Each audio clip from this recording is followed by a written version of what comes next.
महाभारत में कई घटना, संबंध और ज्ञान के रहस्य छिपे हुए हैं। महाभारत का हर पात्र सशक्त है, चाहे वह कौरव, पांडव, कर्ण और कृष्ण हो या कृपाचार्य हो।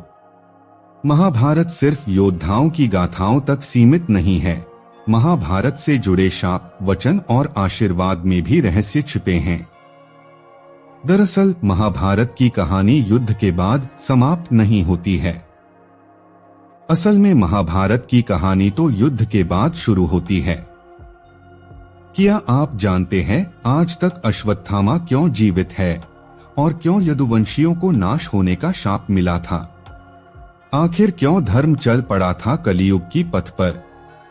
महाभारत का रहस्य अभी सुलझना बाकी है। महाभारत युद्ध और उससे जुड़े रहस्यों जिसे आप शायद ही जानते हों। नमस्कार दोस्तों, आइए जानते हैं महाभारत के गुप्त रहस्य। नंबर 1 पर, क्या आज भी जीवित है अश्वत्थामा? विज्ञान यह नहीं मानता कि कोई व्यक्ति हजारों साल तक जीवित रह सकता है। ज्यादा से ज्यादा 150 साल तक जीवित रहा जा सकता है, वह भी इस शर्त पर कि आबोहवा और खानपान अच्छा हो तो। तब ऐसे में कैसे माना जा सकता है कि अश्वत्थामा जीवित होंगे? नंबर 2, क्यों जीवित हैं अश्वत्थामा? महाभारत के युद्ध में अश्वत्थामा ने ब्रह्मास्त्र छोड़ दिया था, जिसके चलते लाखों लोग मारे गए। अश्वत्थामा के इस कृत्य से कृष्ण क्रोधित हो गए और उन्होंने अश्वत्थामा को शाप दिया कि तू इतने वधों का पाप ढोता हुआ 3000 वर्ष तक निर्जन स्थानों में भटकेगा। तेरे शरीर से सदैव रक्त की दुर्गंध निसृत होती रहेगी। तू अनेक रोगों से पीड़ित रहेगा। व्यास ने श्री कृष्ण के वचनों का अनुमोदन किया। कहते हैं कि अश्वत्थामा इस शाप के बाद रेगिस्तानी इलाके में चला गया था और वहां रहने लगा।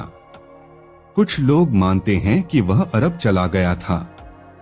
उत्तर प्रदेश में प्रचलित मान्यता अनुसार अरब में उसने कृष्ण और पांडवों के धर्म को नष्ट करने की प्रतिज्ञा ली थी। नंबर 3, 28वें वेदव्यास ने लिखी महाभारत। ज्यादातर लोग यह जानते हैं कि महाभारत को वेदव्यास ने लिखा है, लेकिन यह अधूरा सच है। वेदव्यास कोई नाम नहीं है, बल्कि एक उपाधि थी जो वेदों का ज्ञान रखने वाले लोगों को दी जाती थी। कृष्णद्वैपायन से पहले 27 वेदव्यास हो चुके थे, जबकि वे खुद 28वें वेदव्यास थे। उनका नाम कृष्णद्वैपायन इसलिए रखा गया क्योंकि उनका रंग सांवला कृष्ण की तरह थे और वे एक द्वीप पर जन्मे थे। नंबर 4, कौरवों का जन्म के रहस्य। कौरवों को कौन नहीं जानता? धृतराष्ट्र और गांधारी के 99 पुत्र और एक पुत्री थीं जिन्हें कौरव कहा जाता था। कुरु वंश के होने के कारण ये कौरव कहलाए। सभी कौरवों में दुर्योधन सबसे बड़ा था। गांधारी जब गर्भवती थी तब धृतराष्ट्र ने एक दासी के साथ सहवास किया था, जिसके चलते युयुत्सु नामक पुत्र का जन्म हुआ। इस तरह कौरव 100 हो गए। युयुत्सु अंत में कौरवों की सेना को छोड़कर पांडवों की सेना में शामिल हो गया था। गांधारी ने वेदव्यास से पुत्रवती होने का वरदान प्राप्त कर लिया। गर्भ धारण कर लेने के पश्चात 2 वर्ष बीत गए, किंतु गांधारी के कोई भी संतान उत्पन्न नहीं हुई। इस पर क्रोधवश गांधारी ने अपने पेट पर जोर से मुक्के का प्रहार किया, जिससे उसका गर्भ गिर गया। वेदव्यास ने इस घटना को तत्काल ही जान लिया। वे गांधारी के पास आकर बोले, गांधारी, तूने बहुत गलत किया। मेरा दिया हुआ वर कभी मिथ्या नहीं जाता। अब तुम शीघ्र ही 100 कुंड तैयार करवाओ और उनमें घृत घी भरवा दो। वेदव्यास ने गांधारी के गर्भ से निकले मांस पिंड पर अभिमंत्रित जल छिड़का, जिससे उस पिंड के अंगूठे के पोरुए के बराबर 100 टुकड़े हो गए। वेदव्यास ने उन टुकड़ों को गांधारी के बनवाए हुए 100 कुंडों में रखवा दिया और उन कुंडों को 2 वर्ष पश्चात खोलने का आदेश देकर अपने आश्रम चले गए। 2 वर्ष बाद सबसे पहले कुंड से दुर्योधन की उत्पत्ति हुई।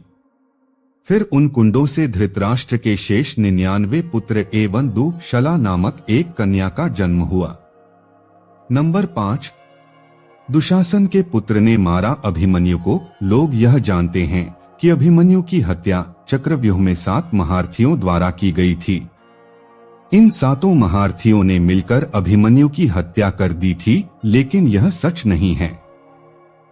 महाभारत के मुताबिक अभिमन्यु ने बहादुरी से लड़ते हुए चक्रव्यूह में मौजूद 7 में से एक महारथी दुर्योधन के बेटे को मार गिराया था। इससे नाराज होकर दुशासन के बेटे ने अभिमन्यु की हत्या कर दी थी। नंबर 6, महान योद्धा बर्बरीक। यह महान पांडव भीम के पुत्र घटोत्कच और नागकन्या अहिलवती के पुत्र थे। कहीं कहीं पर मुर्दैत्य की पुत्री कामकंटकता के उदर से भी इनके जन्म होने की बात कही गई है।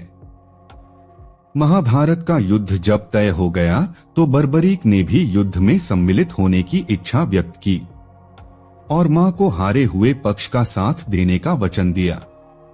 बर्बरीक अपने नीले रंग के घोड़े पर सवार होकर 3 बाण और धनुष के साथ कुरुक्षेत्र की रणभूमि की ओर अग्रसर हुए।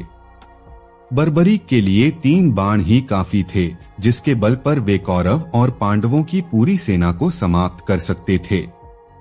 यह जानकर भगवान कृष्ण ने ब्राह्मण के वेश में उनके सामने उपस्थित होकर उनसे दान में छलपूर्वक उनका शीश मांग लिया। बर्बरीक ने कृष्ण जी से प्रार्थना की कि हे प्रभु, मैं अंत तक युद्ध देखना चाहता हूँ। तब कृष्ण ने उनकी यह बात स्वीकार कर ली।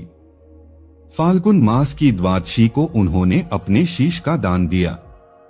भगवान ने उस शीश को अमृत से सींचकर सबसे ऊंची जगह पर रख दिया ताकि वे महाभारत युद्ध देख सकें। उनका सिर युद्ध भूमि के समीप ही एक पहाड़ी पर रख दिया गया, जहां से बर्बरीक संपूर्ण युद्ध का जायजा ले सकते थे। नंबर 7, विदेशी भी शामिल हुए थे लड़ाई में। महाभारत के युद्ध में विदेशी भी शामिल हुए थे। एक ओर जहां यवन देश की सेना ने युद्ध में भाग लिया था, वहीं दूसरी ओर ग्रीक, रोमन, अमेरिका, मैसेडोनियन आदि योद्धाओं के लड़ाई में शामिल होने का प्रसंग आता है। इस आधार पर यह माना जाता है कि महाभारत विश्व का प्रथम विश्व युद्ध था। धन्यवाद दोस्तों।